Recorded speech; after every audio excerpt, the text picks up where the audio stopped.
Welcome to the Iowa blog. This is a special episode that is devoted to Chag Sukah. There is so much I want to share with you. I almost don't know where to start because there is so much to learn, so much to know, so much to unlearn and to unknow before we can actually understand all that Yahowah has to say to us. I don't very often get flustered. I've been doing this now for 24 years, anywhere from 10 to 14 hours a day, 6 and 7 days a week. Well, it's well over 100,000 hours. I've written, I think it's 38 books now, all total, well over 25,000 pages devoted to my translations of the oldest manuscripts, particularly of the Dead Sea Scrolls. I've come to know Yahowah reasonably well. I think better than anyone in the past 2,500 years. In fact, I would say certainly better than anyone in that period of time. And we've gone through a lot together. It has been an extraordinarily exciting learning process, on-the-job training, if you will. And we've come so very far. And at that time, as can be attested in these many books that I have written, I'm surrounded by most of them at this moment. You can see them behind me. I have been able, through the amplified translations of the oldest manuscripts, scrubbed of the diacritical markings of the Masoretes, and returning each word to its root, been able to deduce somewhere around 10,000 insights that had never been seen previously, unheralded, many of them extraordinarily profound. I would say the most important of them would be, of course, reintroducing Yahowah's name and proving the proper pronunciation of it. But second unto that would be the realization that David is our Messiah and our King, the former and returning King, God's chosen one, who volunteered to fulfill Pesach, Matzah, and Bakodim in 33 CE. He is the person that was robbed to create the myth of Jesus. I don't think there is a more important insight than that, perhaps in all of human history. And I'm going to share more insights with you now as we progress through Sukah, because while it has been a genuine joy to learn from Yahowah through his prophets over these past 24 years, in the last 6 months, I have learned more and come to understand more than I did in the previous 2 years, which I thought were extraordinary. And in those 2 years, I learned more than I had in the 20 years prior to them. And so the rate to which I'm now able to process what Yahowah is sharing and understand the nuances that he is conveying has grown exponentially. But just in this last week, I feel like I've come to understand more than maybe I have in the last 6 months. It is an extraordinary opportunity to sit at Yahowah's feet and to explore his revelations with him. I will tell you that what I have learned and now translating and about halfway through the commentary on 2 Samuel 6, most extraordinary prophecy I have ever read and may ever read. It speaks of a historic event. I don't think anyone in all of time has recognized that it was prophetic of our situation right now, right here. But every word of it is. There are so many intricate, subtle, profoundly important insights woven through that text that it was, well, even to this moment, it is almost impossible to sit still long enough to write them down. You don't know if you should be jumping for joy, screaming at the top of your lungs, or bemoaning the fact that why was this not known for all of this time? But it was something that Yahweh asked me to do after the most recent attack by a group of very malignant people who would deprive Yahweh of his name, Dode of his standing with God, and of course, the collaboration that Yahweh and I have been undertaking for these past 24 years, as well as the result, which is to reconcile the remnant of Yisrael. Every word of it speaks of those things. And yet, as excited as I was to continue that today, and it has been now 2 days since I have spoken to you, because my last program with you was on Friday evening. We had the Thursday show and then Friday. And we ignited the fire on Thursday evening, which was one of the most marvelous expressions of a Miqra I have ever participated in approaching the light and explaining the purpose of that light pursuant to Kippurim. And then we had a marvelous family hour, one of the most interesting ever, as we tried to address those who would invert Yahweh's testimony to imply that Yahweh wants us to be modest or somehow humble, when in fact God wants no such thing. God is looking for men who are bold and women who will support that in them. God's great love is for the Gabor. And from what I can tell, the only existence anywhere in Yah's story of someone who is meek is that they are failed. Lot was meek, and he barely made it out of Sodom alive, and he immediately went to a drunken incest exchange with his daughters. That really isn't a very good role model if you're looking for meek. Meek just doesn't exist among those who stand strong with Yahweh.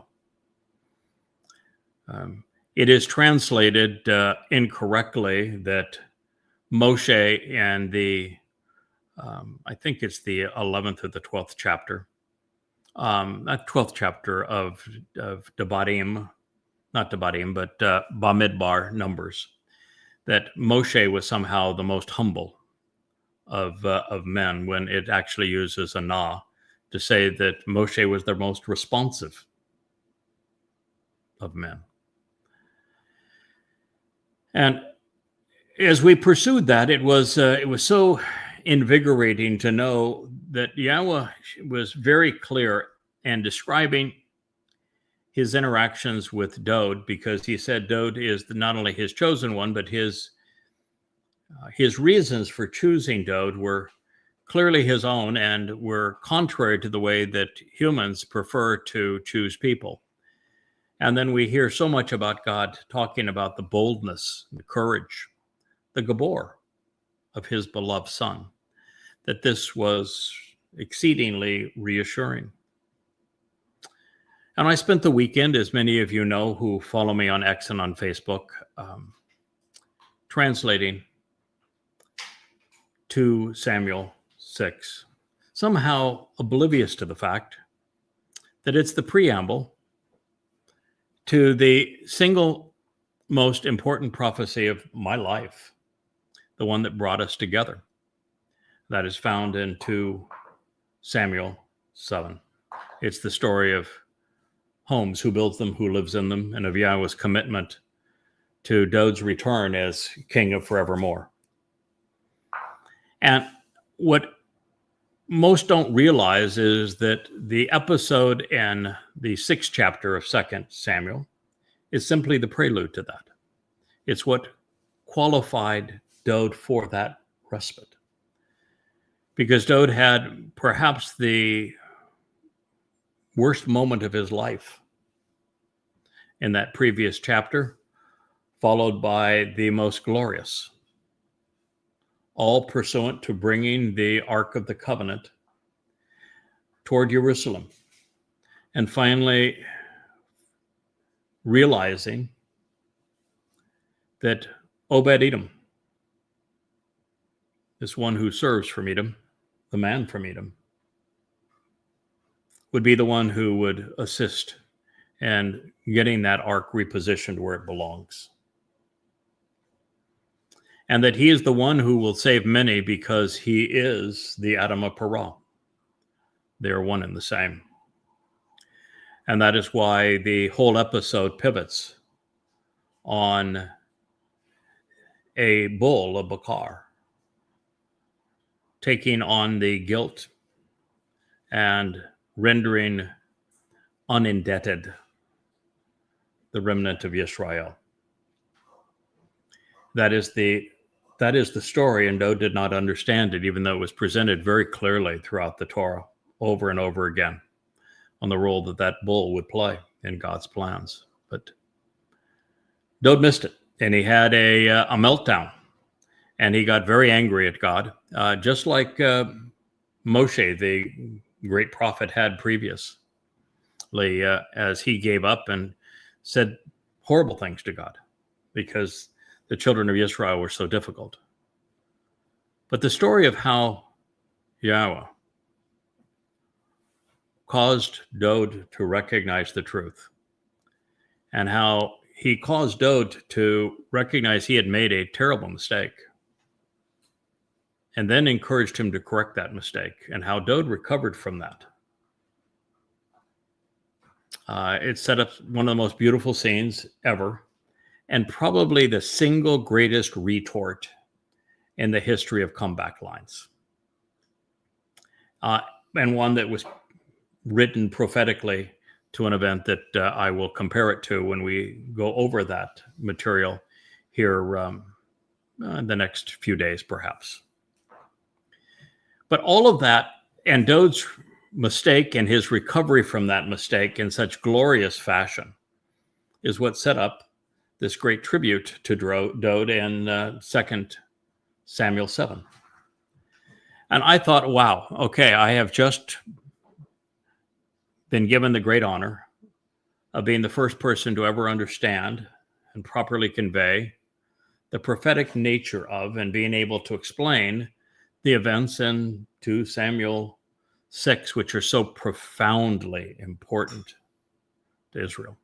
Matter of fact, for those who are still, women in particular, but some men, who are still awash in the religious perception of modesty, particularly of nakedness and of enjoying sexuality in Yahweh's presence and Yahweh's response to that.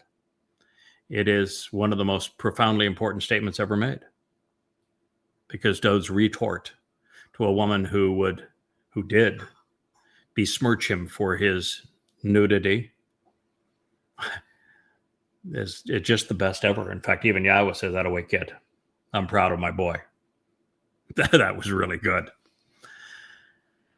And so being exposed to that while being attacked in similar fashion, exactly the same fashion, was just such a tender moment, such an intellectually stimulating moment, such a reassuring moment, such a arm on the shoulder moment between myself and Yahweh. I have been on a cloud these last few days.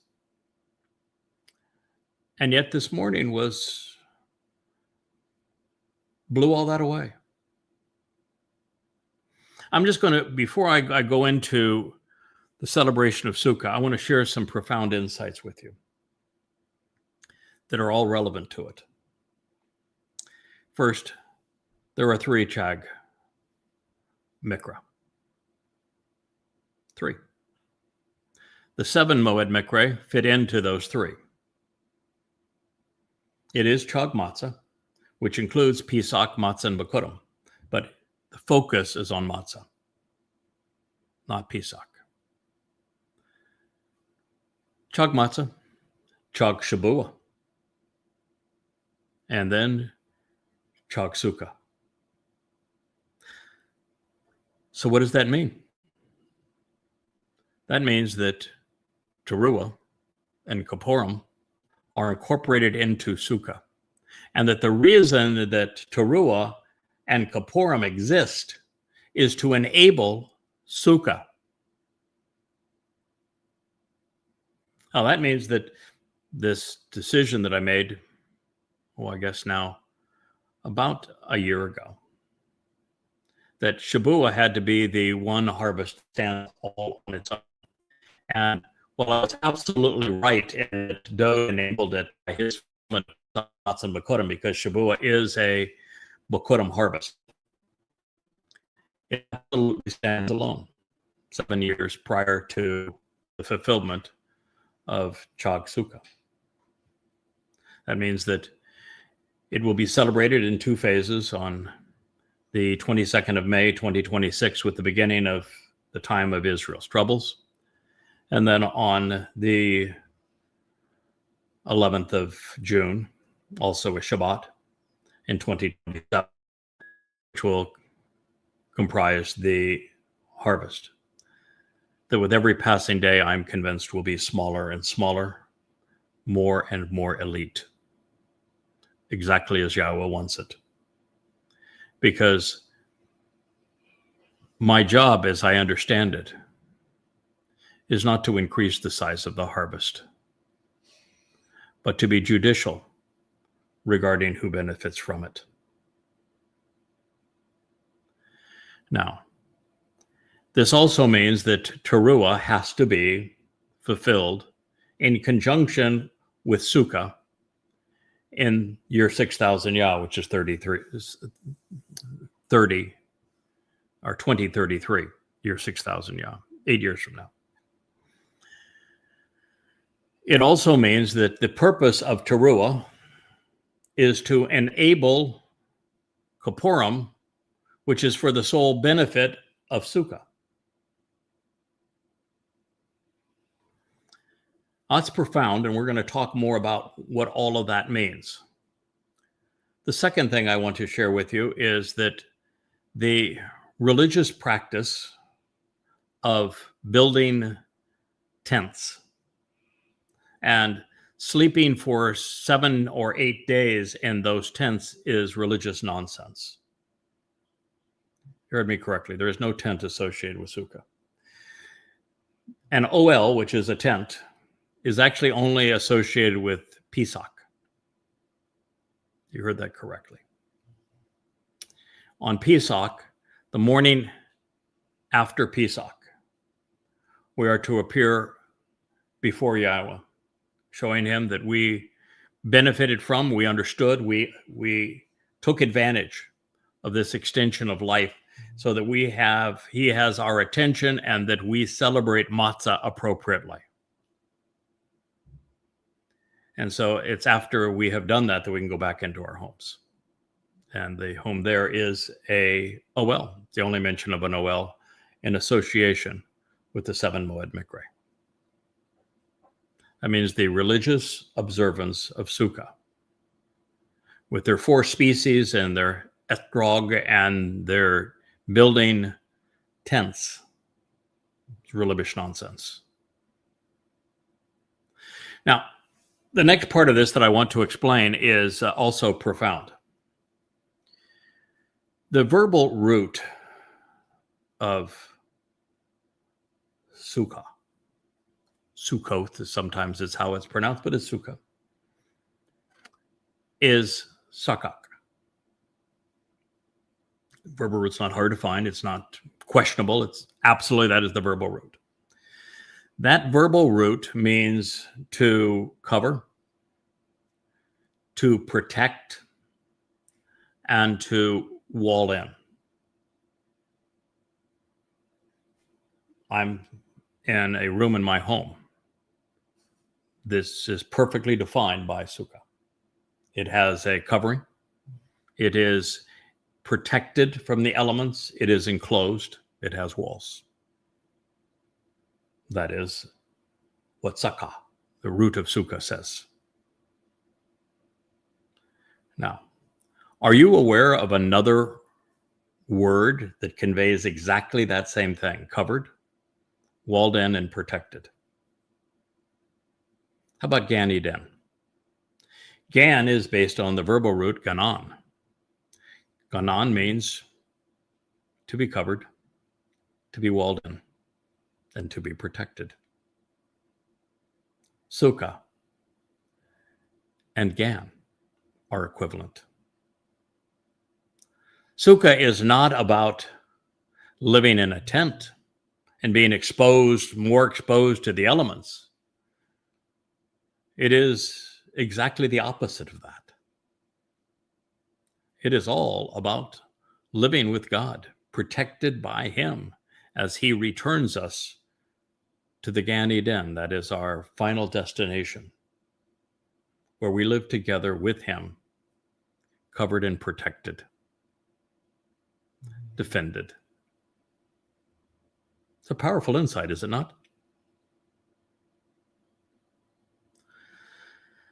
While I was at it, I had the opportunity, Leah tossed this my way when I told her this morning that, oh, by the way, there's no tents associated with Sukah. And, she's raised in a Jewish household and had heard about pitching your tent and living in a tent for all of this time. And so she said, well, another rabbinical myth bites the dust. There we go. And I said, well, you got some time between now and the program we're going to do in Sukah. I've done my homework, but I'd like you to go ahead and check to see if there is any OL associated with Sukah. OL means tent. And one of the things that she sent me was a passage from Amos. A little note. She likes these little notepads, the little 3M sticky notes. That's her favorite. And so she gave me this little thing about Amos. And I went and read it in the Hebrew. And it talks about the reestablishment of Sukah and of Yahweh doing the honors on behalf of guess whom? Dowd, his beloved son. And it says that Yahweh is going to reestablish and rebuild the Sukah of Dowd, very home of Dowd. And the term that he uses to describe how he's going to go about doing that means to provide a protective wall. In fact, the word is in some cases actually described as building a wall of stones. Long way from a tent, huh? Sukah is to reestablish Dowd's home. Dowd is the returning king of Sukah. Another rather powerful insight, isn't it? While I was at it, I had just this strong urge to try to understand, because God says in the 89th Mizmor, in a reference to Dowd, after he tells us, listen, if everything that I've said about Dowd, him being the Savior, him being the Passover lamb, the Zeroah, of him being our Messiah, of him being the returning king, of Dowd being his beloved son, of Dowd being the Messiah, all of these things that he said about Dowd, his chosen one, the one who actually enables the benefits of the covenant. He says all of that in the 89th Mizmor. He says, anyone who would claim anything different is calling me a liar. And I wanted to see if I could better understand the single most controversial part of that whole declaration. And I'm going to do another program on it where I have my full translation and everything sitting before me so I can be very precise with you. But I'm not very good at keeping secrets. And when I learn something from Yahowah, I share it. And I will refine it as I learn more, and we'll learn more together. But what God actually says is quite profound relative to the greater and lesser luminary of the fourth day of creation, being a sign for the Mowed. Essentially saying that the moon is going to reflect the sun's light in a time of darkness, and that the sun is the greater luminary Dode, and that the moon represents his herald, the one who serves as at Dode's side, the one who helps him govern, the one who restores Dode's reputation for all he has achieved.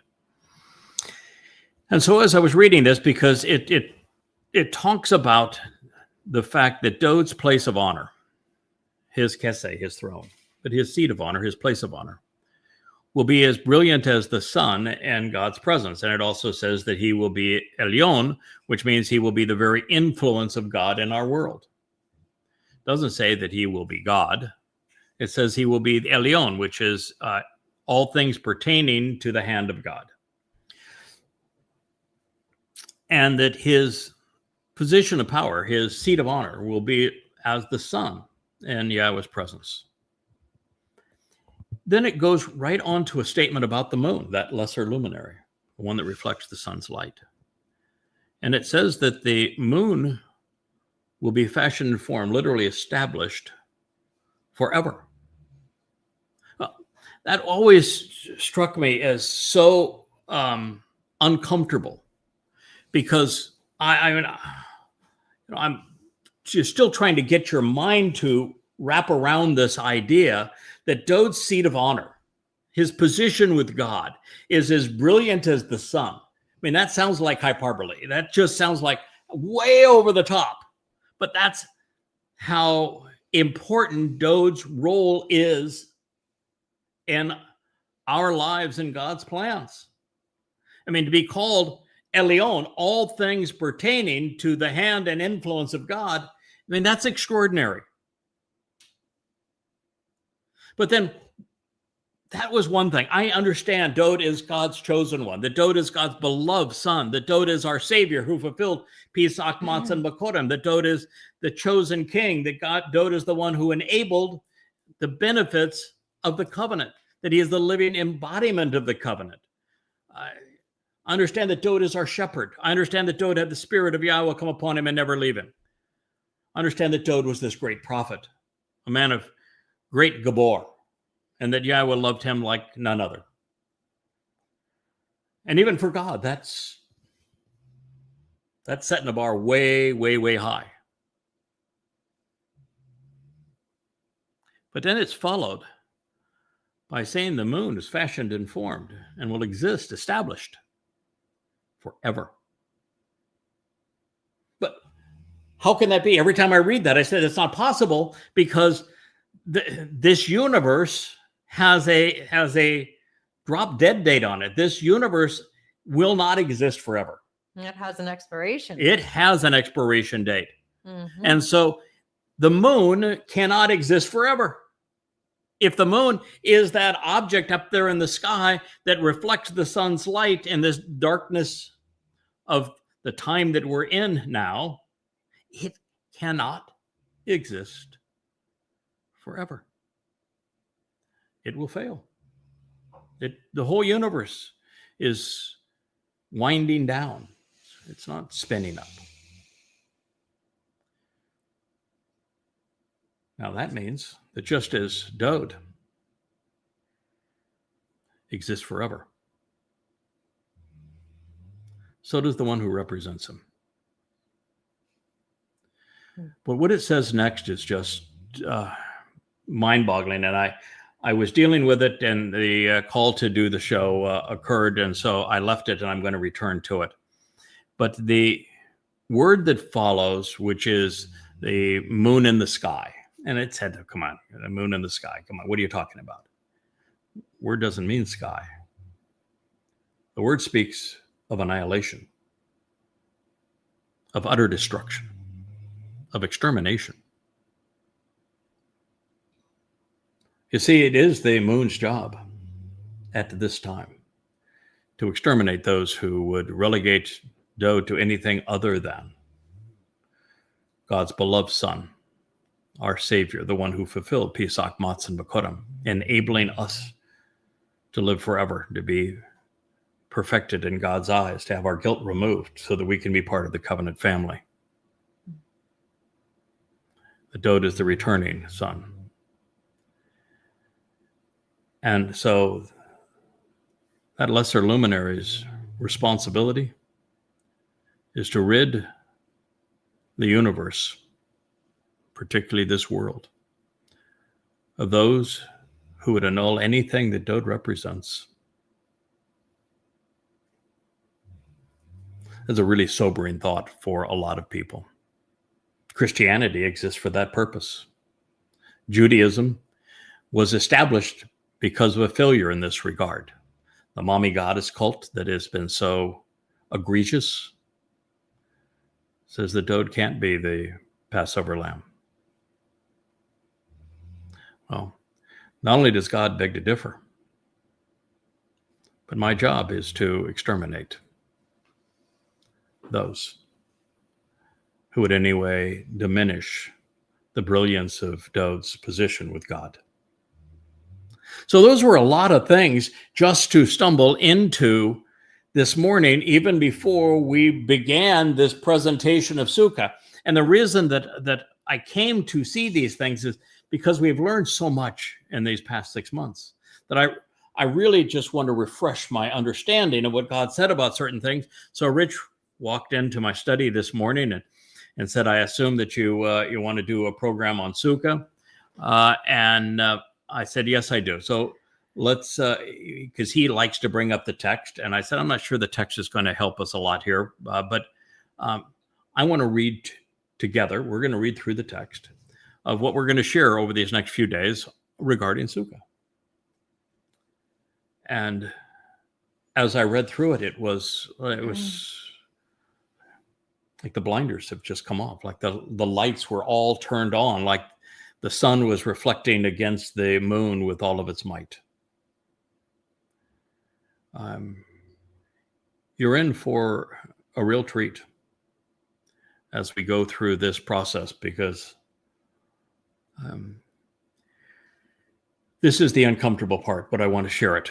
And then we'll go into what I know about Sukah. When we read all that God had to say about this lesser and greater luminary, about the role that they would play together, it becomes obvious that we are not only dealing with the last possible time for anyone to accept Yahweh and be part of this returning remnant, but that everything that God has said to his people and done for the last 6,000 years all comes down to this moment. It's all focused on these next 8 years. And this next 8 years, God is in a relationship that is codependent. It's hard to imagine God being codependent on anyone, but he is, and by choice. He went all in with the crag,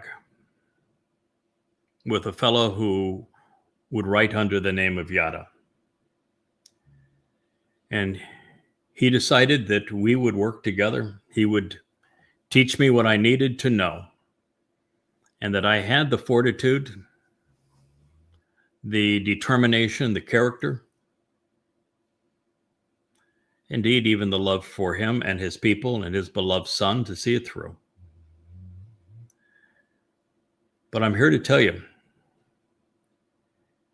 God literally is all in.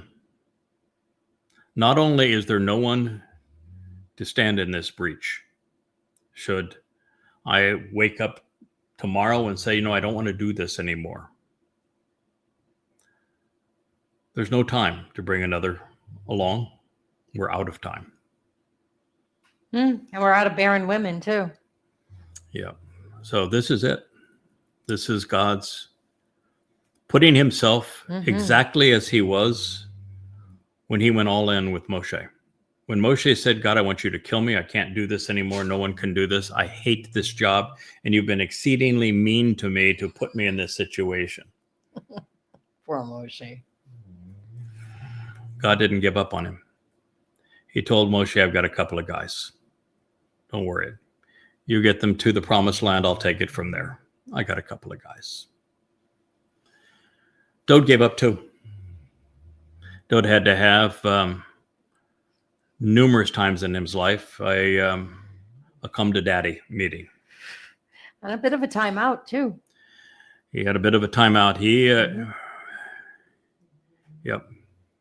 Dode made some really bad mistakes in his life, but always found a way to overcome them. Always found a way to correct the record and do the right thing. And now everything comes down to this. Dode fulfilled Pesach, Matzah, and Bekurim in year 4000, 33 CE. He told us all about it throughout his Mizmor, particularly in the 22nd and 88th. Yahowah𐤄𐤄𝐿 told us about it in the 9th and in the 53rd chapter of his prophetic text. And it dominates the Torah and prophets throughout. Dode did what Yahweh wanted, what Dode decided to do. He became the Passover lamb. No, it was not human sacrifice. It was his Bashar body that was given. And Yahweh even acknowledges that it's the Bashar that doesn't make it to the morning. It's just a body. It's not a human. What made Dode human was his soul. His soul was never sacrificed. The rabbis are wrong. The mama goddess cult is wrong. For when the Dode, 100th time. Yeah, when Dode fulfilled Pesach, Matzah, and Bekurim, it opened for the first time the opportunity for us to live forever, to be immortal. It gave us the first time an opportunity to have our guilt removed so that we appear perfect before our God, so that he can enjoy all of our quirks, all of our uniqueness, all of our attributes and our attitudes and everything, and he can celebrate that part of us that is special without ever seeing any of the flaws. It makes us completely comfortable and transparent in God's eyes. It's the very thing that the children of Israel did not have around Choreb. When they told God to go away, to shut up, they never wanted to hear from him or see him again. Why? Because even though they had spent 3 days getting all prettied up for this big meeting, they felt that he could see right through them and see the evil that lurked in them. Where when you know what Dode did and he removed all of our guilt, you can now pump out your chest. You can open your eyes. You can open your arms. You can be completely free, emancipated, comfortable, empowered, innocent, in God's company. You want to hear more from him. You want to see him ever more closely. And it is all because of what Dode did in making us comfortable so we can approach Yah totally unashamed. He now sees us naked and beautiful.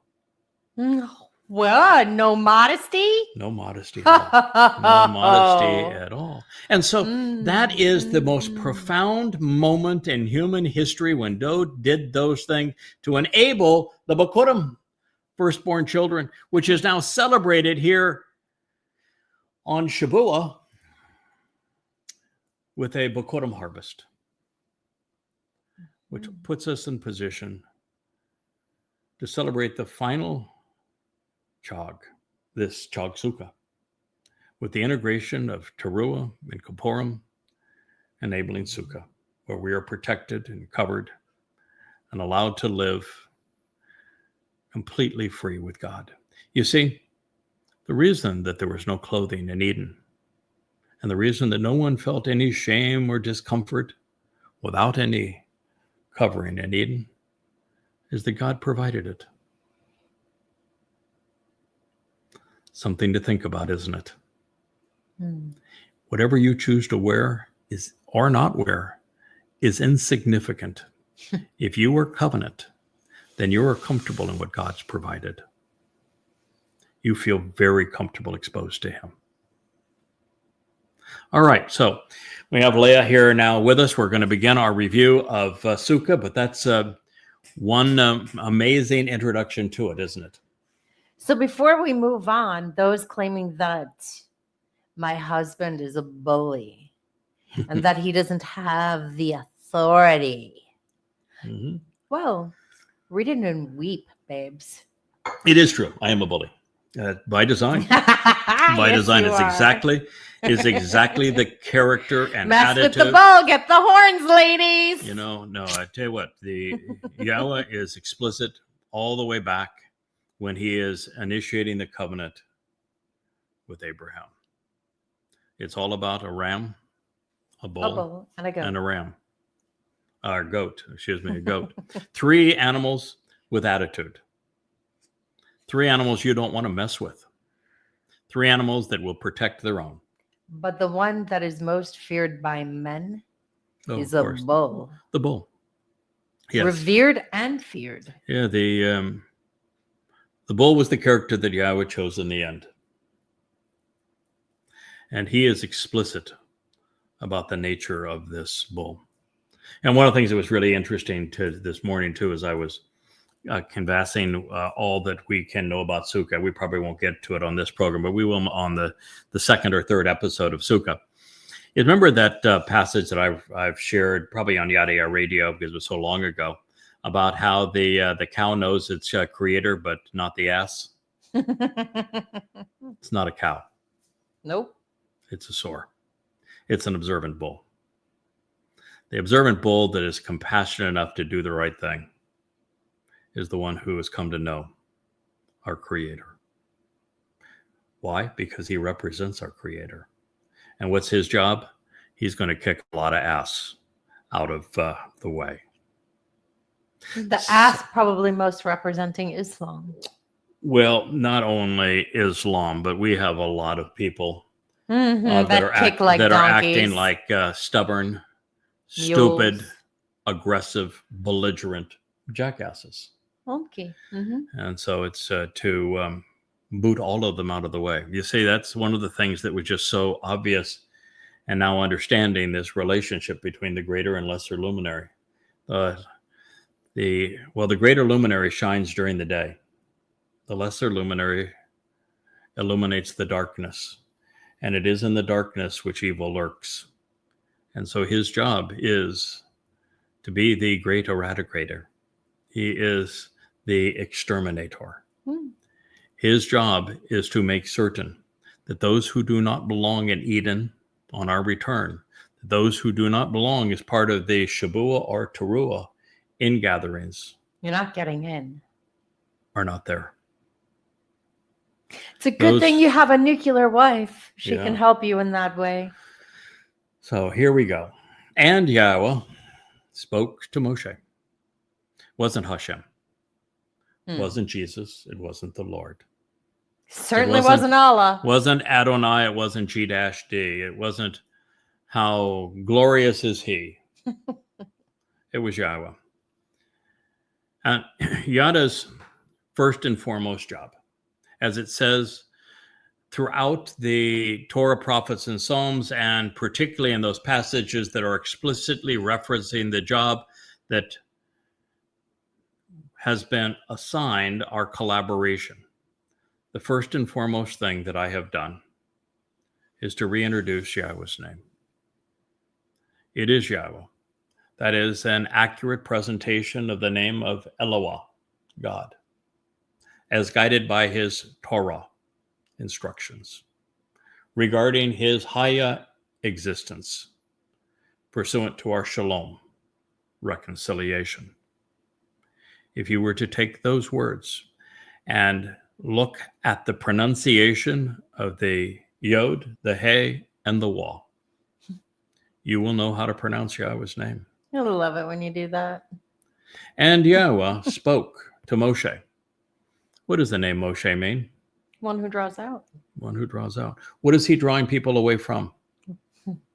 Religion and politics and militarism. Mitzrayim. Mitzrayim is to ponder the implications of Sarah, and the plural, Mitzrayim. And Sarah is this time of trouble. When Yahweh says that Israel's about to go into this Sarah, this time of trouble, it means to be confined, to be confronted in an adversarial fashion. It means to be abused, to have persecution and subjugation. And persecution and subjugation and the history of mankind have only come in two forms, religious and political. And so Mitzrayim really is the crucibles of religious and political oppression. And it was Moshe that worked with Yahweh to draw people away from politics and religion. And Israel, you're going to need someone to draw you away from the time of Sarah, Sarah now, because the next 8 years are going to be hellish. He spoke to Moses for the purpose of saying, converse, chit-chat, debar, talk, communicate with words. Why is Yahweh telling Moshe to talk to the children of Israel? Why is Yahweh telling Moshe to speak to the children of Israel?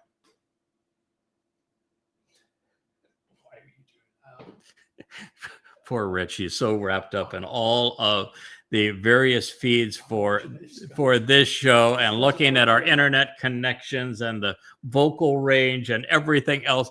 It is unfair to ask those questions, but about to lose the streak. Let me answer the question. Yahweh volunteered to speak directly to the children of Israel. The children of Israel said, nope, don't want to hear you again, don't want to see you again, go away. And Yahweh said, okay, I can deal with that, no problem. And from that moment on, Yahweh has not spoken directly to the children of Israel. He has spoken exclusively through individuals like Moshe, like Dod, like Yahshua. And at this time, the mouth and the cold voice of Yahweh is the man who is looking at you now. And that will continue all the way until sometime during the process of Teruah, Kippurim, and Sukah in year 6000 Yah, 2033. God may speak to everyone as part of the Sound and Light show, Fire and Water, on Teruah. I think he will. On Kippurim, when he comes back with his beloved son, Dod, or on Sukah, when he reestablishes the Sukah of Dod, and we camp out in a restored Eden for 1,000 years. But between now and that moment, and the moment where the children of Israel told Yahweh to go away, he has spoken exclusively through the voices of men, and not very many of them over time. So converse with the children of Israel to say, on the 15th day of the 7th month. Got a problem there, Jews. High holy days. Nope. 7th month. Ew.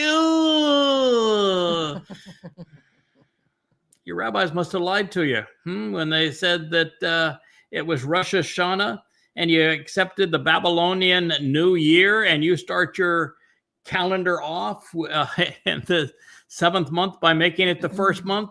Somebody forgot to get the memo. Now, you can't be Torah observant and have Rosh Hashanah. You can't be Torah observant and pretend that it's the first month of the year, because Yahweh in the Torah says it's the seventh. If rabbis, and not if, since rabbis lied to you about this, what else did they lie to you about? Oh, I can answer I that. know everything. Everything. On the 15th day of the seventh month. Now, who's speaking here? Yahweh's speaking to Moshe, isn't he? Directly. This would be in the Torah, wouldn't it? Yes. On the 15th day of the seventh month is the festival feast, is the chag of Sukah, of homes, of dwelling places, of shelters, representing a protective covering, a sheltered abode where families live for 7 days to be near and approach Yahweh.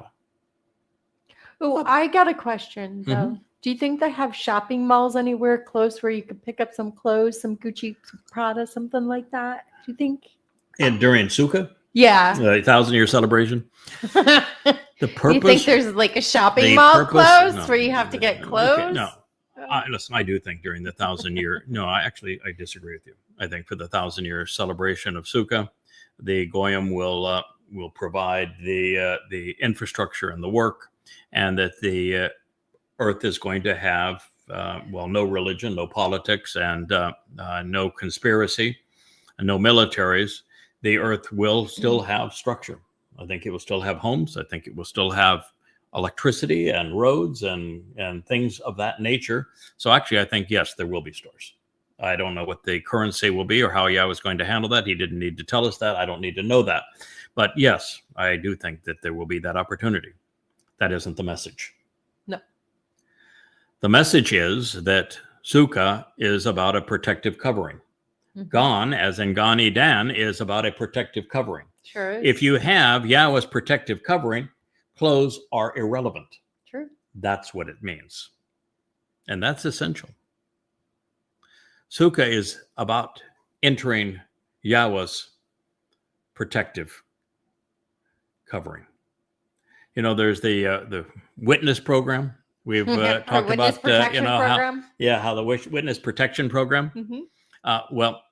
Sukah is indeed Yahweh's version of the witness protection program. Yeah, kinda. You're right. So you heard it. You heard it first here. Sukah is a witness protection program.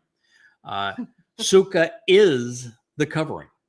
So the reason that no one was ashamed for having been naked in the Gan is that Gan means protective covering. Sukah means protective covering. Put them together. Connect the dots, kids. Connect the dots. 7 days. I'm sure that's just by happenstance too, right? Serendipity. Always. What's the mathematical probability of that? Everything with Yahweh is 6 + 1 = 7.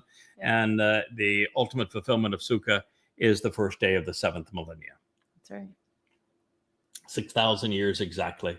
From the time we left Eden to the time we return. And this time we'll have 1,000 years and the 7th of 7 millennia to enjoy it here on planet Earth.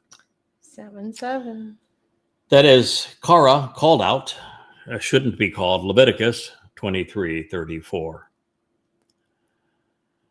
So Jacob, and this is something that I wanted to do at this point. I'm going to stay in the Torah, but I'm going to move away for the moment of God's specific explanation of Sukah, because it's important that we understand why God chose Sukah. Now, I know I'm a lousy person at keeping secrets. I don't tell stories. You're horrible at secrets. I don't tell stories as well as Yahweh does. So I've already told you that I gave you that list, and you're just off running. Yeah, that Sukah is based on Sukah, and it means to be protected and covered, to have a secure wall around you, and that Gan means exactly the same thing because it's from Ganon. So I've already let the cat out of the bag, so to speak. But let's hear what God has to say about Sukah. We're going to explore first Jacob's experience with it.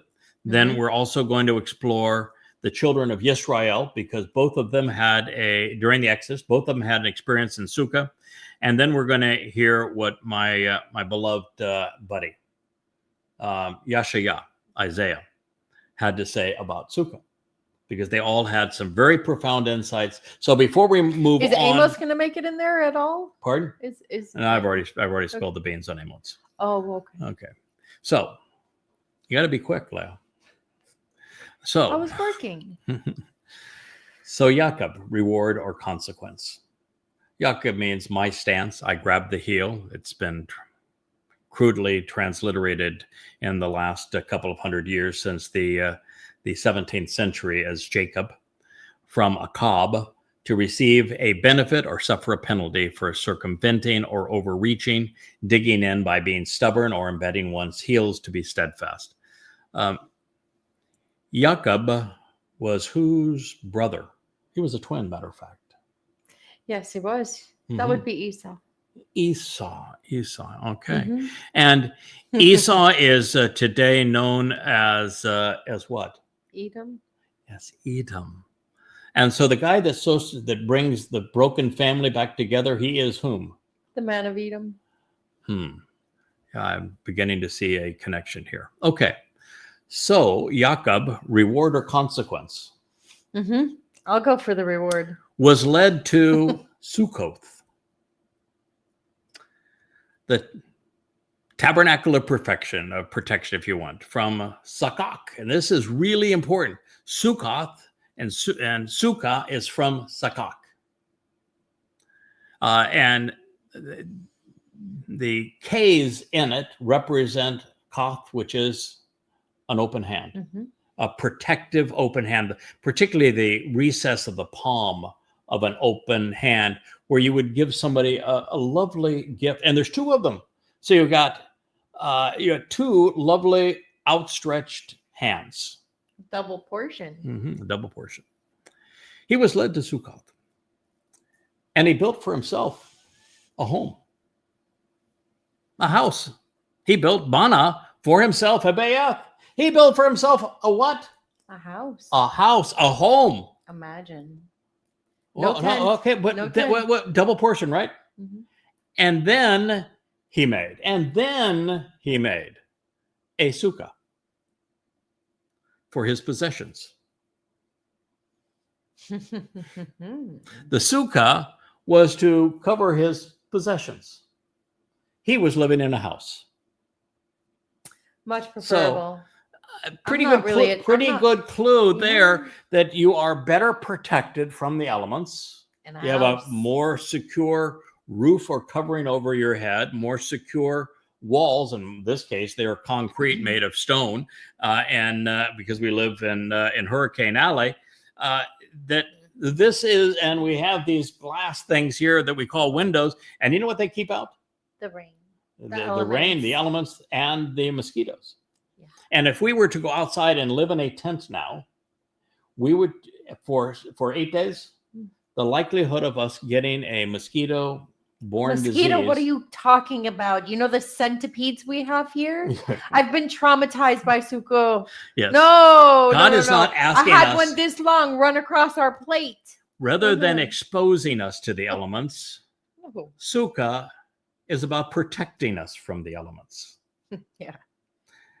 You see, in Sukah and Sukkoth, Jacob built a home, a bayeth, a house. He just made the Sukah for his possessions, for his property, including his livestock, based on his understanding from Ma, to consider, and Kana, that which is acquired, valued, redeemed, and possessed, including potentially wisdom. Therefore, Ken, for this reason, the name of this home and dwelling place where his ascension began, Makom, where the standing place, is invited and summoned. It is read and recited. Kara, that would become the Miqra of Sukah, would it not? Yes, it Of would. Sukkoth, this tabernacle of protection from Sukah, to cover, to protect, even to wall in, as in a protective garden. Enclose. Sukah and Ganan have exactly the same definition. And Sukah is from Sukah, just as Gan, meaning garden, is from Ganan. They are synonymous. They mean exactly the same thing. Imagine that. That is the lesson for today. Mm-hmm. Maybe we should have that as the word for the day. Oh.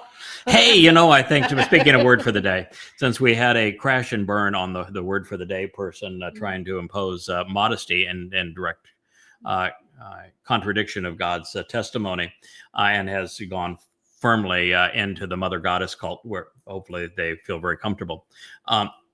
We have my just best friend, a guy that I have so much respect for, the guy that is now refining and building the Yahowah𐤄𐤅 website, and also is positioning all the books to be repositioned with all the new covers. Joe Page, I did a lot of shows with Joe, and Joe's just my dear good friend, somebody whose character I have admired and intellect I've admired all these years. Joe is married to his college sweetheart. Her name is Mary, and Mary is now engaged, working with Leah. Mary had sent me a note and said, I'd like to have a job. I've got a little free time. And I gave her one. I said, I want a news clipper so that I can do a better job of producing news shows where, you show a video clip and then I can talk about it, like I did back in the Shattering Myths days, which was syndicated radio. This would be, video, but still with news clips and to do that. And I said, I really need somebody that can do that. She said she would do that. And then Leah stole her from me. You stole my gardener. And now among her various things in branding, Mary is doing the word for the day. So this could be a good word for the day for Mary. Anyway, it's a delight, because in coming to know Joe, I got to know Mary, and I just think they're a remarkable couple. I love them, love their kids, love their friendship, and yes, Mary taught me something very fascinating. Yes, if I may share. Sure. So she was busy the other weekend with her hand up a bull's or a cow's hoo-hoo. She was called in to assist with a livestock birth that was difficult. Right. With twins. Wow. And this cow had a heart on no, so cute. Wow. And the twins were male and female. Mm-hmm. So a bull and a female interred in the womb together. And she told me that there's a medical condition, actually, that if a female is interred with a bull, that the female comes up sterile. Wow. Bulls can be rough, man. You be careful around a bull, man. You do not want to. Their hormones are shared in utero, and it makes her sterile. Yeah. Bulls are, when we think of somebody being bullish, we think of all of that kind of stuff. And yes, that's not. There are so many powerful metaphors associated with bull. And Yahowah, I like to say Yahowah cheats. So when Yahowah decides he's going to create a metaphor, a word picture, I mean, they literally walk on all fours. His metaphors are spectacular. Yes. His word pictures are just riveting and brilliant. And so we shouldn't be surprised that he has about 10 different words for bull, and they all shed light on what he is trying to accomplish. So anyway, when Jacob arrived and was included, and within this close personal fellowship, Shalem, speaking of Joe's and Mary's and Leah's and Craig's and Rich's and Kevin's, and I had a lovely conversation today with my good friend, Dr. Jeff. When Jacob arrived and was included within this close and personal fellowship, he awakened and rose early in the day, Shakam, to show the way to get the most enjoyment out of life. It's God's really clear about those individuals who are closest to him and work with him. Without exception, They rise before the sun. Their day begins early. I have started a cadence in my life that started many, many years ago. It's now decades old, where I rise with the sun. I am always up before the sun. And I go right to work. It's my favorite time of the day. And when the sun goes down, he loves the mornings. It's so annoying. Yeah, and but it's common with all who are called by God. This is our. It's kind of a. If you're not a morning person, probably not going to be the lead bull in the pack. No. In the herd. So he awakened and rose early in the day to show the way to get the most enjoyment and the most productivity out of life in the realm of the subdued in Canaan.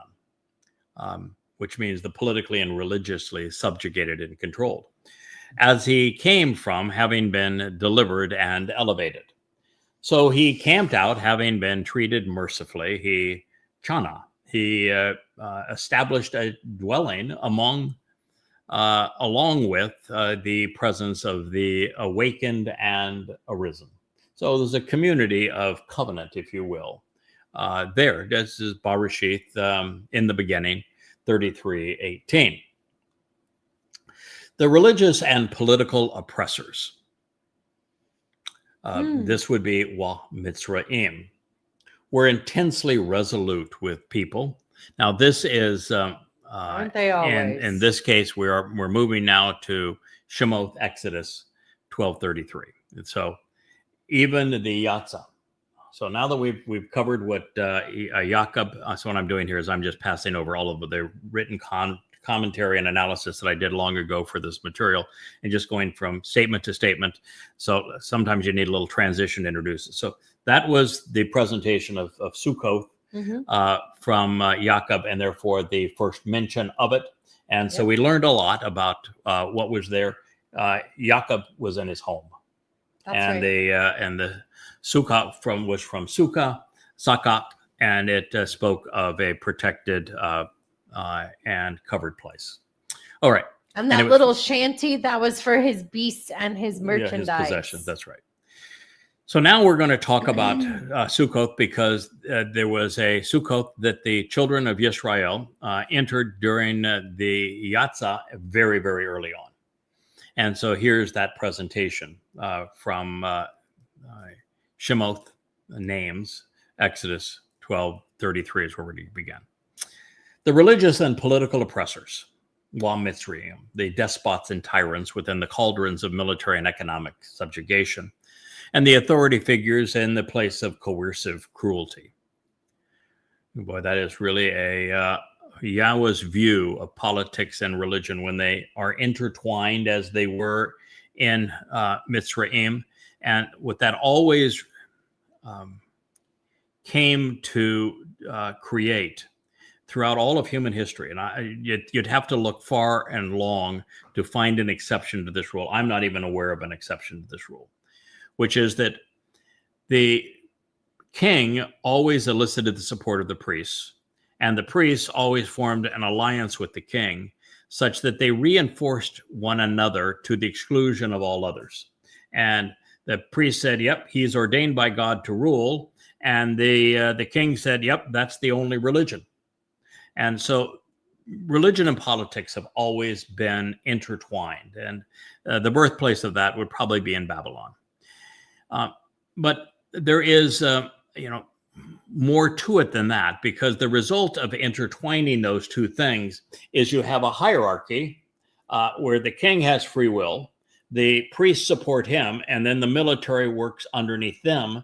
And after the generals, the priests, and the king, there's no one with any authority or independence or power. And every single civilization established a caste system. And that's something that today isn't taught and isn't understood, that all of human history was a caste system where no one had any upward mobility. You were born into a caste system, you did not get out of it. The caste system still exists to a large extent in India because of the Hindu religion.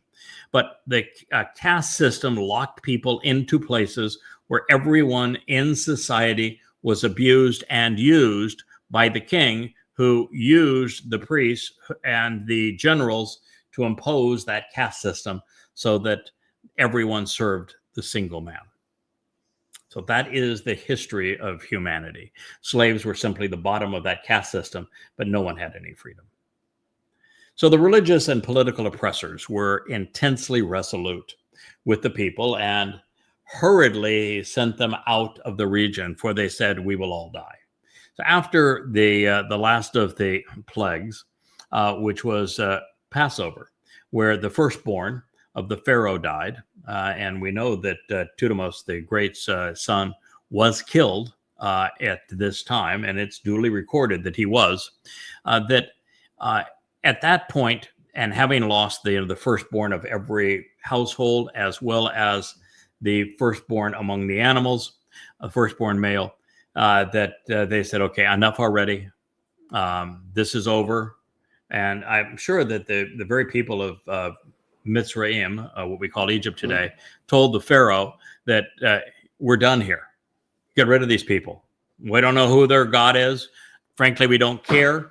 All we know is get them out of here, and get them out of here now, because this is not working out for us. You are not able to stand up to their God. So capitulate, okay? Enough already. And so they said, get them out of here, get them out now, or we're all going to die. So the people brought along their dough before it was yeasted, and there was a return to the grievous sorrow of cruel oppression. So the explanation here is that there was no yeast, which is chamesh, which is embittered fungus that is the culture of ruthless oppression. And so the yeast represents the very thing that only two human institutions can achieve. People can only be oppressed in large numbers by religion and politics. That is what chamash, yeast, represents. It says it right here as clearly as words allow. They did not allow their dough to rise because they did not put the yeast in it, which was this fungus of grievous sorrow and cruel oppression that is created and perpetrated by the religious and political, typically intertwined. They had their kneading bowls bound up in their garments and upon their shoulders to get an early start. Well, what that means is nobody left Mitzrayim on Pesach. Get it? They had a lovely meal. They went outside and said, "Hi, Dad. Thanks for the Passover. Had a really good time. Glad to still be here. Life is good." And once they went outside that next morning, the Egyptians said to Pharaoh, "Get him out of here. Get him out now. We're going to give him parting gifts. We're done." And the children of Israel did not leave Mitzrayim on Passover. So the rabbinical celebration of Passover as the day of freedom is absolute rubbish. It's matzah. Is the day that you are free from chametz, the corruption and persecution and subjugation of religion and politics. Well, that is a very profound insight to live with. Now you know the purpose of matzah, which is to remove from your soul religious and political corruption after you've had your life extended by Pesach. And they, of course, were going to get an early start on the day. When the children of Israel had engaged in the manner consistent with Moshe's message. Something just should be really profound there. Yahweh gave Moshe very detailed instructions as to precisely how they were going to celebrate Pesach, Matzah, and Bikurim. And the children of Israel did exactly as Moshe had instructed them. And guess what? It turned out really good for them. So, how about this idea, Israel? You've erased Yahweh's name. You've put the rabbis in charge of your lives and your politicians. And it hadn't worked out very well for you, has it? And it's going to get much worse for you. why don't you go back to the Torah, listen to what God had to say, and then act upon it and see if it doesn't work out better for you? It'd be better for you to go back to your first love. When the children of Israel had engaged in the manner consistent with Moshe's message, they asked the religious despots and the political tyrants of Mitzrayim for implements and for cooking vessels, things considered valuable, along with other objects of gold in addition to clothing. Isn't that interesting? They'd been out working in the mud. They'd been building blocks with straw and mud. They had nothing. They didn't have a flock. That's with no food to eat, no flock for even to weave wool for clothing. They didn't have any pots to cook their food. They had nothing. They were now free, but they had nothing. And God's view is that his children are never going to be without. You listen to Yahweh, you do as he asks, and you will be given what you need. And in this case, straightforward. They needed cooking vessels. They needed clothing. They needed things that would enable them to survive. So, Shemot, Exodus 12:35. It really should be names as opposed to Exodus. Yatsa means Exodus, to be withdrawn. Shemot is the plural of Shem, meaning name. Yahweh bestowed and granted for the family a sense of empathy, resulting in a favorable and compassionate disposition in sight of the oppressors, Mitzrayim, such that they let them have what they requested. Thereby, they spared Mitzrayim. Isn't that a lovely idea? So, rather than opposing those that God is communicating his message with and being destroyed, Yahweh gave the people of Mitzrayim who had oppressed his people a sense of empathy, such that they gave the children of Israel what they had requested, and they were spared as a result. So the message here is, if you are willing, out of a sense of empathy, to support those that are acting on behalf of Yahweh's instructions, you will be spared. But if you don't, you'll be destroyed. Oh, you bully. Just telling it like it is. The children of Israel set out from Ramses. That doesn't mean that the Pharaoh's name was Ramses. The Pharaoh of the Exodus is Thutmose. But Ramses is the name of the city that they were in, that was named after one of many of the Egyptian gods. This was the chief god of the Egyptians, Ra. So Ramses is simply son of Ra. So the children of Israel set out from Ramses to, there's that place again, Sukah, dwelling. It is from Sukah, to be sheltered, to be protected. So here they were going, in the first place they were going to stop after having been exposed to the subjugation and the tyranny of the religious and political establishment of Mitzrayim, was to be sheltered and protected. Lovely thought, isn't it? That's the first thing on God's agenda. I'm protecting my kids. With approximately 600,000 able individuals on foot, besides little children. They baked the dough with which they had brought out of the crucibles of oppression as flat loaves, as uga, quickly prepared flatbreads, of unyeasted bread, of matzah. This is the dress rehearsal for chag matzah, Pesach matzah and Bikurim, without the fungus of yeast, thereby uncontentious, symbolic of removing the fungus of religion and politics from matzahs, to drain out and to remove. Because there was no embitterment added, no chametz, Oh, that would come later. Their loaves were not oppressed or wrongly treated, as they had been expelled. They had been driven and cast out, banished, with all aspects of the prior association completely severed. They were being severed from religion and politics.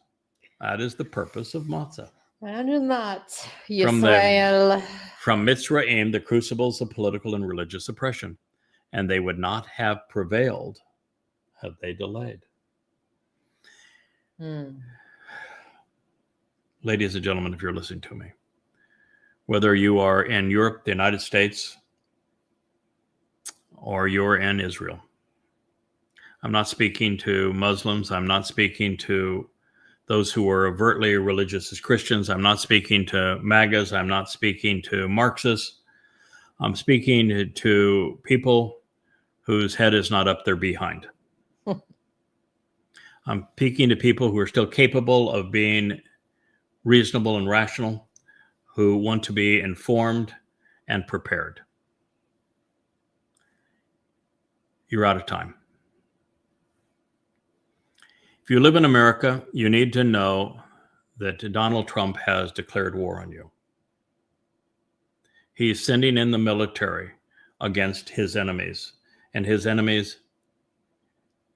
includes everyone. It's not just Democrats. He's had 3 speeches over 3 days where he has expressly said that the U.S. military is going after those he opposes. So the war against America has begun. Well, he hasn't seen his song that I did. He has ignited the war with Russia. He has poured nuclear fuel on it. Yes. It's going to evolve into world war. He has betrayed Israel. Mm-hmm. He has told Israel that he is their dictator. Israel responds more aggressively to Trump than Americans do. Yeah. Trump is now the dictator of Israel. Israel is now a vassal of Donald Trump. He's trying and he has told Israel that the war is over. Yeah. Oh. You will pull out. And he is going to negotiate a trade of 20 for 7.2 million. That's the deal. Israel, you're going to get back 20 living hostages. It's going to cost you 7.2 million lives. And you'll be set up to be devoured by Muslims. I share all this with you because the next 8 years is going to be catastrophic. A demon-possessed man, not just a man with dementia, not just a sexual pervert, not just a narcissist and psychopath. A man who is literally possessed by Satan is now head of what would be the most powerful country in human history. And not just any old demon, the head demon in charge. Yeah, this is Satan. Yes. And the prophets are quite clear. It's Donald Trump that is the person that Christians would know as the Antichrist. He is not only demon-possessed, he is Satan incarnate. He is therefore vastly worse than the 3 most negatively influential men in human history. If we were to look at the 3 most demonic individuals, 2 of 3 actually admitted to being demon-possessed. With the 3rd, it was obvious. And Donald Trump is now a meld of those 3 men. He is Paul. In fact, he gave a speech the other day where he talked about how he has scars all over his body because he's been killed many times. He's been stabbed. He has been wounded. He's taken the stripes for who knows for whom. But Paul's whole thing where he goes into this whole diatribe of all the different ways he's been killed. It's exactly the same thing as Trump said. Why? Because Satan is a one-trick pony. He's got one thing. And the one thing is what he did with Paul, Muhammad, and later Hitler. And the ego of Paul was the same as the ego of Donald Trump. Mm-hmm.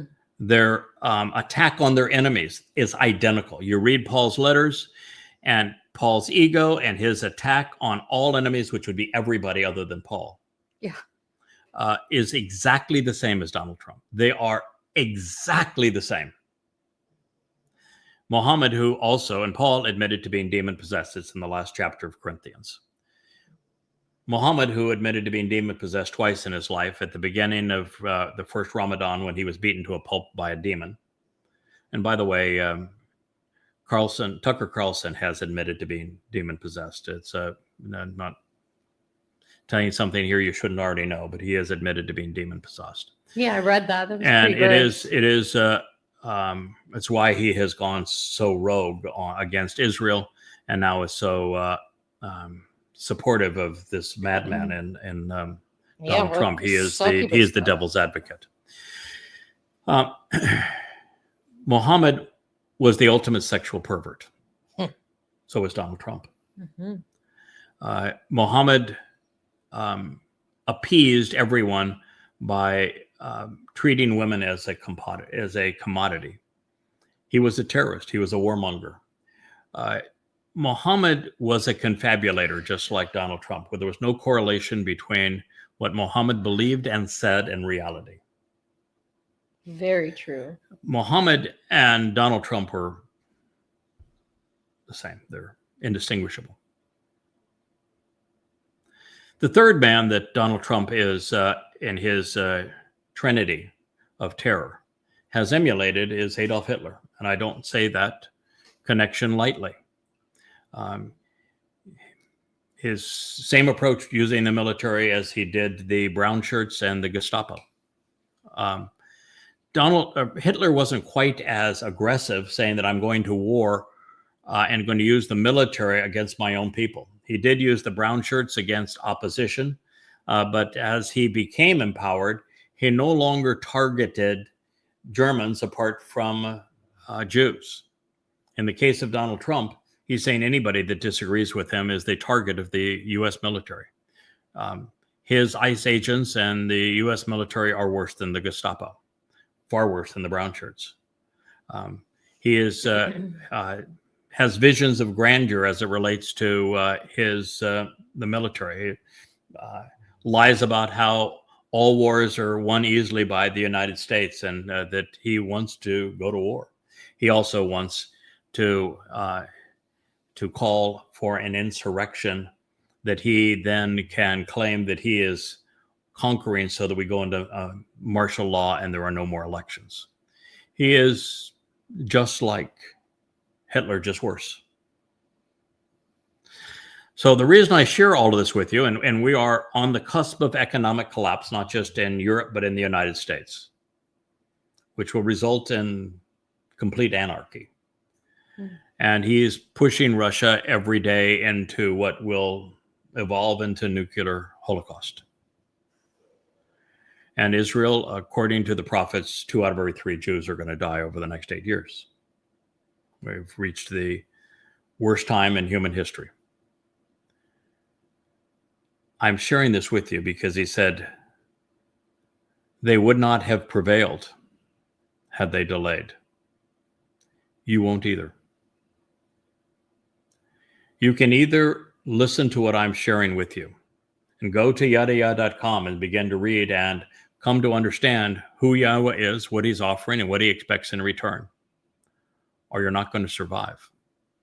In the end, there will be a mortal remnant, and that will include some non-political and non-religious Goyim and non-political and non-religious Yehudim. And they will benefit from the sacrifice of the Adam of Parah, and they will make it into the millennial celebration of Sukah. But we're talking about relatively few people. We're talking about perhaps tens of thousands against billions. We're dealing with 1 in a million. So, if you delay, you will not prevail. Moreover, they had not done anything to prepare food or provisions for themselves. You need to be preparing. I'm not talking about doomsday prep. I don't give a hoot about your physical body. I only care about your soul. And the only way you can feed your soul right now is to read what is written in Yahowah𐤄𐤅. That is food for your soul. Take advantage of Yahowah, gain and be nourished by it. Grow in your relationship with Yahowah, or you're going to starve. And again, I'm not talking about bodies. Your bashar is meaningless. Your nefesh is meaningful. The time interval of the children of Israel in which they remained in the realm of Mitzrayim was 30 years and 400 years. Now, the reason it's presented like that is 4 is the number that is used, particularly 40, and this would be 10 40s. An interval for an epoch of testing and evaluation.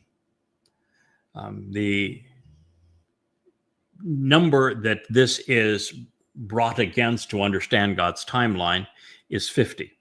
So 40 50s. And the reason for that is that God is very explicit in his Torah, telling us that every 7 times 7 plus 1 years, 7 times 7, 49, plus 1, 50, is a Yobel. And a Yobel represents the time when all debts are forgiven. That is precisely what the bull does on behalf of the children of Israel, as we will go and we will analyze what is said of that bull when we come back to 2 Samuel 6. All debts are forgiven. All people are free. You're liberated. Very much like this, a yatza, a time of liberation and of freedom.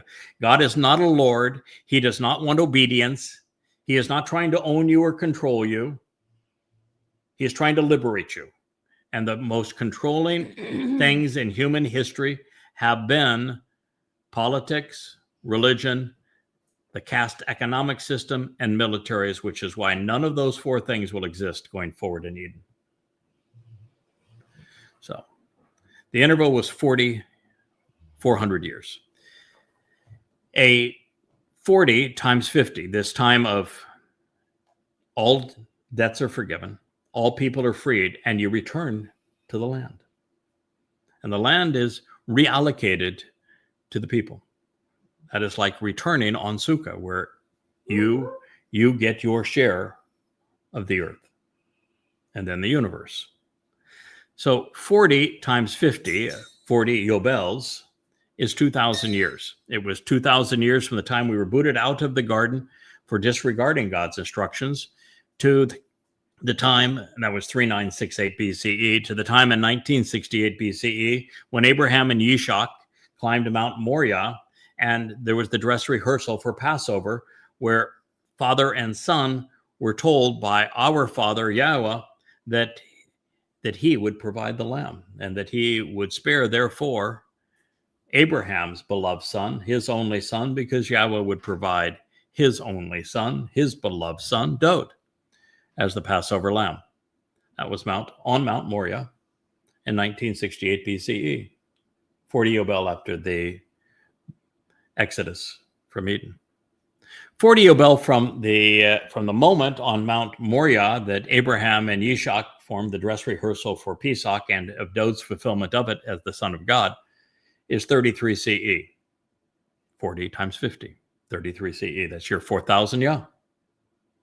And that was the time when Dod in Babylon, as Gabriel told us through Daniel in 555 BCE, the exact date that he would complete Chag Matzah in 33 CE, giving us the exact date almost 600 years in advance.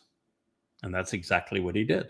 So it's 33 CE is your 4,000 Yah. That's when the first 3 Mowed and Miqra were completed, making it possible for us to receive the benefits of the covenant, eternal life, perfection, adoption into God's family, enrichment and empowerment. What is 40 Yobel? When added to 33 CE, if we want to discern when year 6,000 Yah will transpire? What if you add 40 times 50, 2,000, to 33 CE, year 4,000 Yah? What year do you arrive at? 2033. Why am I the first person to be able to deduce that and share that with you when it should have been obvious all the way back, even before 555 BCE? It should have been obvious all the way back in Dod's day. I think it should have been obvious to those who were listening to the Torah. 2033 is year 6,000 Yah. That's when Chag Sukah and the fulfillment of Teruah, Kippurim, and Sukah will be fulfilled. Oh, by the way, when Dod came to fulfill Pesach, Matzah, and Bikurim in 33 CE, where did he do so? Mount Moriah.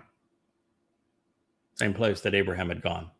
When Dod returns with Yahweh on Kippurim in the middle of Chag Matzah, in year 6,000 Yah, 2033, where is he coming back to? Drum roll, please. Same place? Mount Moriah. What does Moriah mean? To respect and revere Yahweh. Putting the pieces together? Are you learning? Are you listening? Are you going to respond? Then it came to pass at the completion of 30 years and 400 years. Why 30? How many intervals have there been or will there be of 40 Yobels?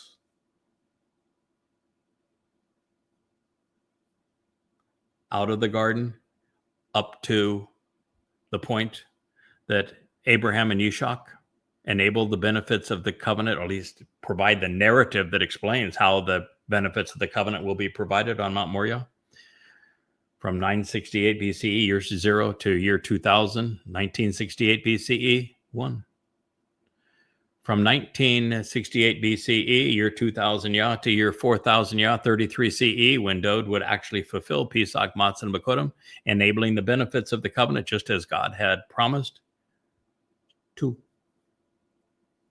From 33 CE to 2033, the next epoch of 40 Yobel. To year 6,000 Yah, the fulfillment of Chag Matzah, Pesach, Matzah, and Bikurim would be 3. 400 plus 30.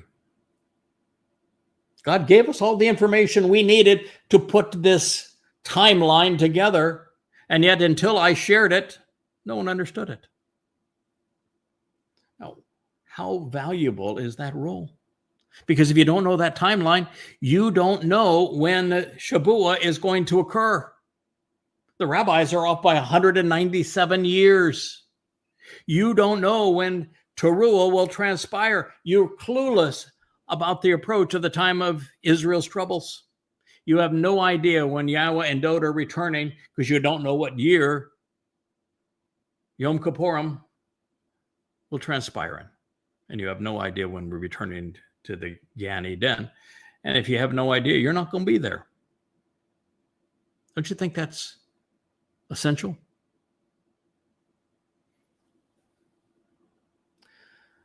And it came to pass at the completion of 30 years and 400 years in this one very substantial, essential, and foundational day.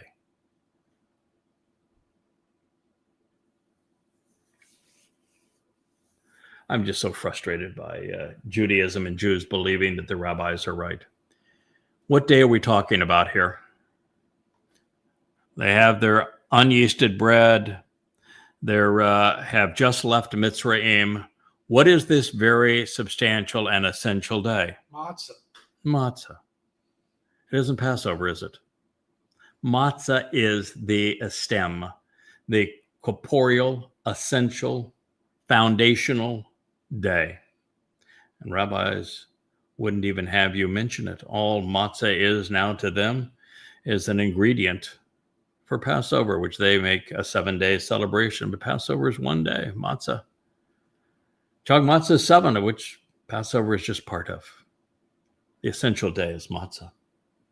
And it came to pass that everyone who was part of the vast assemblage of individuals following their leader, Yahweh, came out from the realm of the religious and political persecution and tyranny of Mitzrayim. What day did they leave politics and religion? On Matzah. Not on Pesach.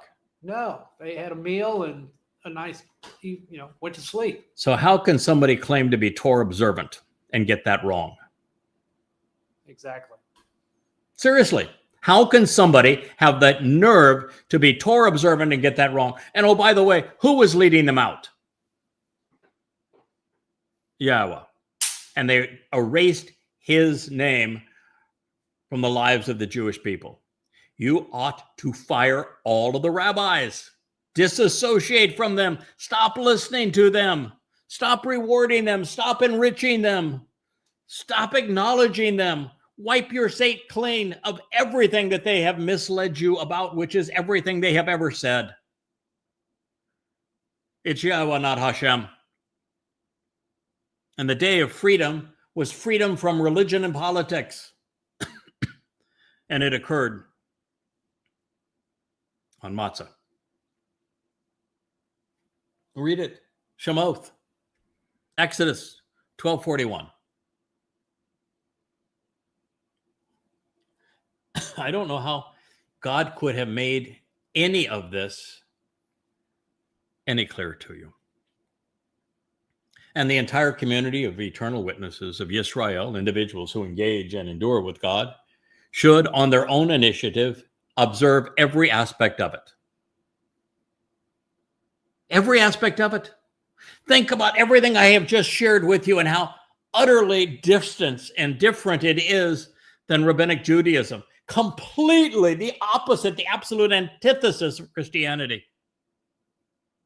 Bears nothing in common with Islam.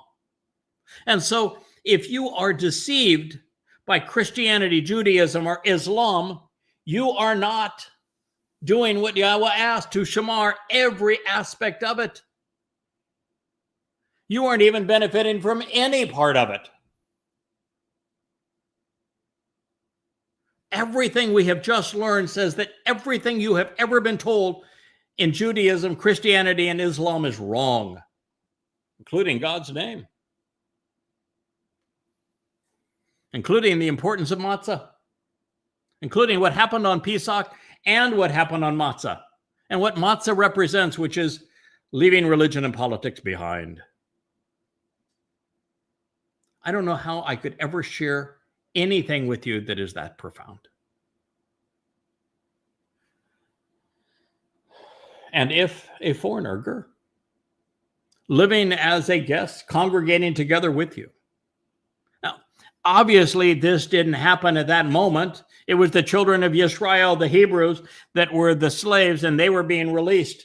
And so God is talking about something that's going to happen in the future. There will be a ger, a foreigner, somebody of different ethnicity who chooses to congregate with you. A newcomer who has chosen to be woven into the very fabric of what this message to Yisrael from Yahweh is all about. So if a foreigner living as a guest and congregating with you acts upon and engages in Passover, in Pesach, to approach Yahweh, every male must be circumcised.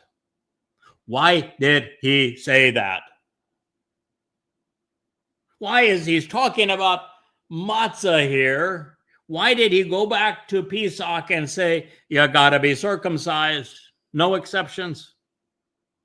Every male must be circumcised. In fact, the term is zakar, which means memorable man. Speaking of that ger. What does it mean? Circumcision is the fifth condition of the covenant. If you get to the fifth condition of the covenant, chances are you process the first five. And if you process the first five conditions of the covenant, and therefore you are part of the covenant family, then you are prepared for Pesach. If you don't, Pesach is counterproductive. God is trying to keep you out of Sheol. If you celebrate Pesach and you do not celebrate matzah, you are headed to Sheol because you are now immortal, but still filthy with all of your religious and political guilt still permeating your soul as a fungus. And it is only when you have accepted the terms and the conditions of the covenant, which is to walk away from religion and politics, from the babble, this confusing, intermixing, and confounding interjection of truth and lies via religion and politics, via Babylon, Babel. You walk away from the politics and the culture and the customs of your country and disassociate from that. And then walk to Yahweh along the path he has provided through the Mowed, Miqra, Pesach, Matzah, Bakorim, Shavuot, Teruah, Kippurim, and Sukah. So that you allow God to perfect you, the third condition of the covenant. And you do so by closely examining and carefully considering these instructive conditions of that covenant. And that as a male, you not only be circumcised, but you, as parents, circumcise your sons on the 8th day. Those are the conditions of the covenant. If you accept those conditions of the covenant, it has you automatically walking away and disassociating from politics and religion, for you trusting Yahweh and relying upon him to remove your guilt via this walk through Pesach, Matzah, and Bakorim. That's why God doesn't want to send you to hell unless you give him no other option, because you become immortal, because you celebrate Passover, but you have not availed yourself of matzah. Now, I will also tell you that breaking Pesach and matzah doesn't get you into heaven. Doesn't make you part of the covenant. You can work yourself right out of this family, as so many have done. And then at that time, he may approach Karab and engage in it. You can engage in Pesach and Matzah once you've accepted the terms of the covenant, getting all the way to number 5. And it will be the same for the native-born individual of the land. Therefore, any circumcised person, any uncircumcised person may not consume or eat of it. You cannot participate in Passover, which then is the first day of Chag Matzah, unless you have accepted the terms and conditions of the covenant. Don't do it. It's counterproductive. And there was and will always be one Torah for the native-born individual and for the foreigner. Well, that would pretty much end the 3 Abrahamic religions, wouldn't it? All 3. Paul went to war against the Torah. Christianity is the annulment of the Torah. Judaism is the replacement of the Torah with the Talmud. The Quran is nothing but regurgitated and twisted Talmud stories. But if there's one Torah for everybody, there can be no New Testament, no Quran, no Talmud. One Torah for the native-born and for the foreigner, living as a guest and congregating among you. Shemot, Exodus 12:49.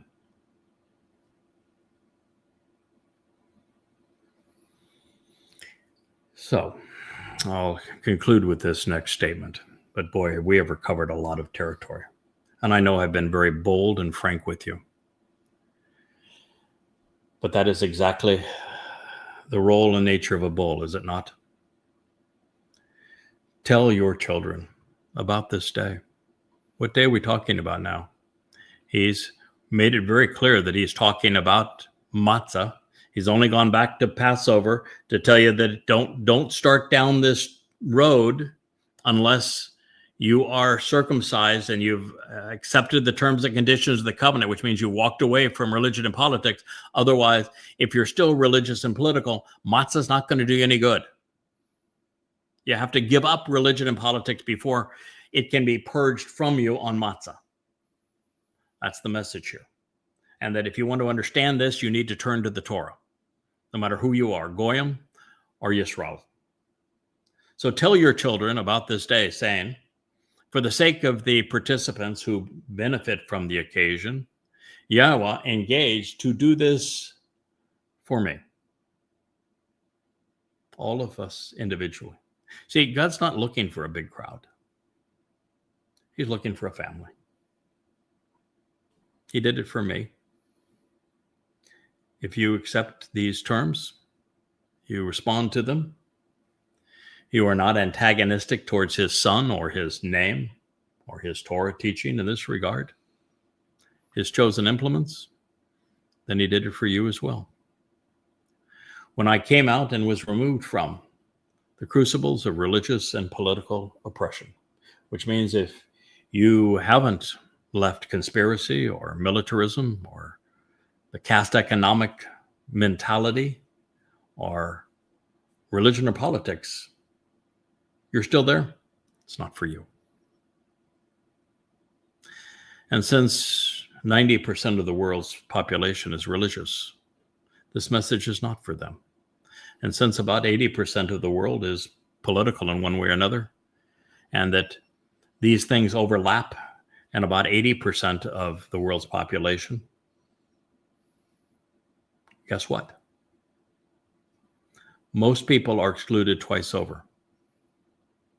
And if you consider the intersection of maybe half the world's population is conspiratorial, favorite conspiracy is blame the Jews. That's why there's so much anti-Semitism in social media.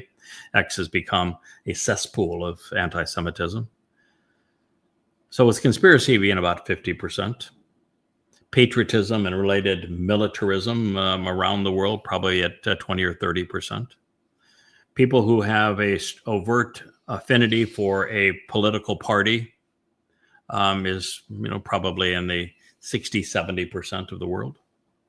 And people who are religious in one degree or another, depending on how extreme the belief is in the religious system, could be anywhere from 70, 80% at a very, very low if we only count those people who are devout, to as high as 90% if we lower the bar to just people who identify as religious. And all four of those, any one of those four individually will keep you out. The four collectively, you're a MAGA, oof, bad. And most conspiratorialists are political and religious. So they've got a triple heaping. And it shall exist on your behalf as an awe-inspiring sign, as an oath. For your hand and for the influence of your actions, you should be guided by what you are hearing. And it represents a zakaron, a reason to recall the most memorable of men. There are three of them in God's story. One for the ages. There are three zakaron. It represents a memorial reminder of the most memorable of men. And this is for comprehension between what you see and observe and what is processed between your eyes. The purpose is so that the Torah teaching and guidance of Yahowah. Does that mean that the Torah is law? No, it's teaching and guidance. Does that mean that the Torah is Jewish? No, it's Yahowah. So the Torah teaching of Yahowah exists in your mouth and in your speech. Pay. You want to serve as the mouth of God? Well, it only has one person at a time. But the fact is that if you want to echo the teachings of the person who is the pay of Yahowah at this time, it had better be Torah that you're conveying. Indeed, because the powerful and strong, the resolute, the chazak hand, unyielding, firm hand, yad, influence of Yahowah, brought you out, removing you, delivering you from the oppressive nature of religion and politics, Mitzrayim. This is the clue that helps us understand the statements that's presented in Yirmiyah 31. So many people misunderstand when God speaks about the reestablishment and the renewal, the reaffirmation of his Bereth covenant, specifically what he means. First of all, he says that it's going to be with Yisrael and Yehudah, which means that the renewed covenant will not be with Goyim or with the church. Kiss your New Testament goodbye. He says it's going to be with Yisrael and Yehudah. And then he says that the renewal and the reestablishment, the Kodesh of the Bereth, is going to be different in the end, year 6,000 Yah, on Teruah, Kippurim, and Sukah in 2033, than it was during the Exodus. He said it was comparing it to the one during the Exodus. Why? He said he actually wanted to explain it. He used Shazak and Yad to explain what the difference was going to be. That in the future, he is not going to drag you kicking and screaming.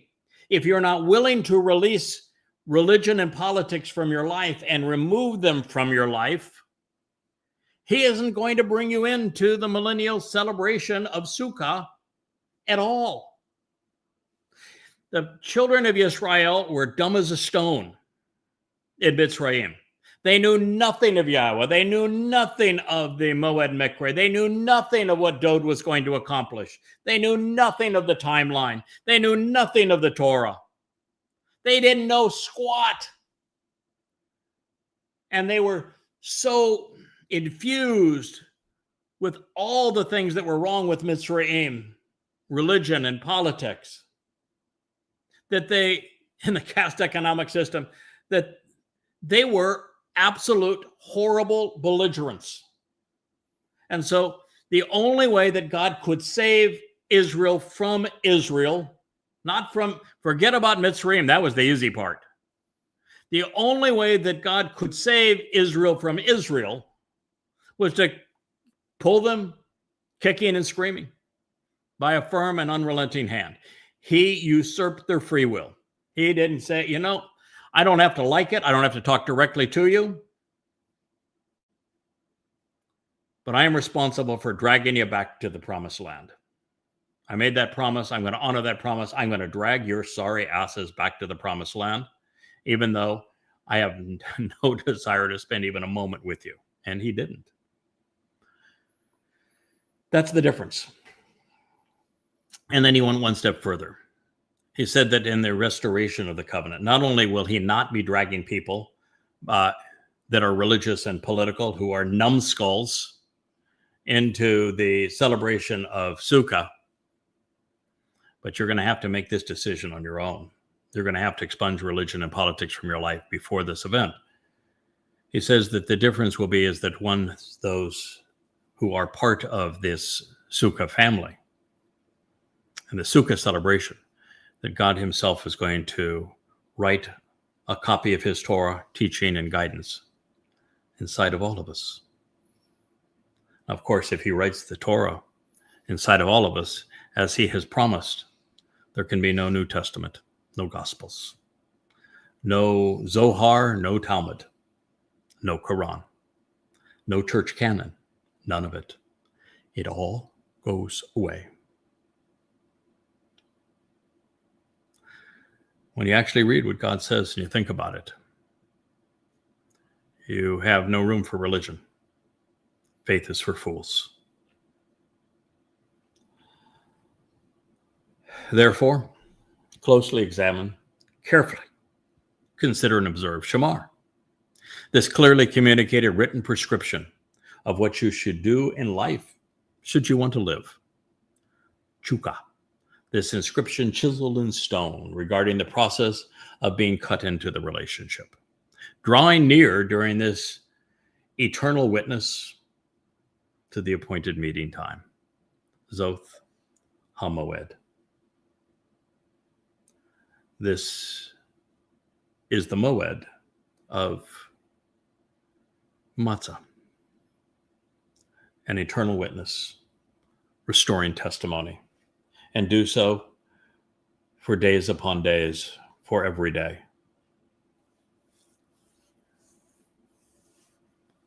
And what shall exist that when Yahweh brings you into the land of Canaan, the subdued, it will be according to his sworn oath and promise to your fathers, giving it to you. And when this occurs, and your child asks in the future, saying, what is this all about? Say to him or her, by the powerful and strong hand of Yahweh, he brought us out, withdrew, and delivered us from the religious and political oppression, and out of the house of slavery. Exodus 13:14. And it then leads us to Sukah, which is the reason I shared this, and the reason I keep on going long on this program, is I wanted to get to the point that drew us to this statement on Sukah. And when they set out and moved on from Sukkoth, they camped out in Etham on the edge of the wilderness. And Yahweh walked in their presence, and during the day he was a columnar cloud, and to lead and guide them along the way by night he was a pillar of fire, to shine upon them so that they could walk day and night. To walk with God, to walk from religious and political oppression to emancipation, empowerment, enrichment, all in the promised land, which of course is a metaphor for Sukah. It is a marvelous story with an extraordinary amount of insights for us to grasp and apply to our lives if we wish to be part of the covenant family. And as I have shared with you previously, don't hesitate. You're running out of time. You barely have enough time to come up to speed, to read these books that are freely presented at Yahowah𐤄𝐿.com. It's time. I thank you for listening.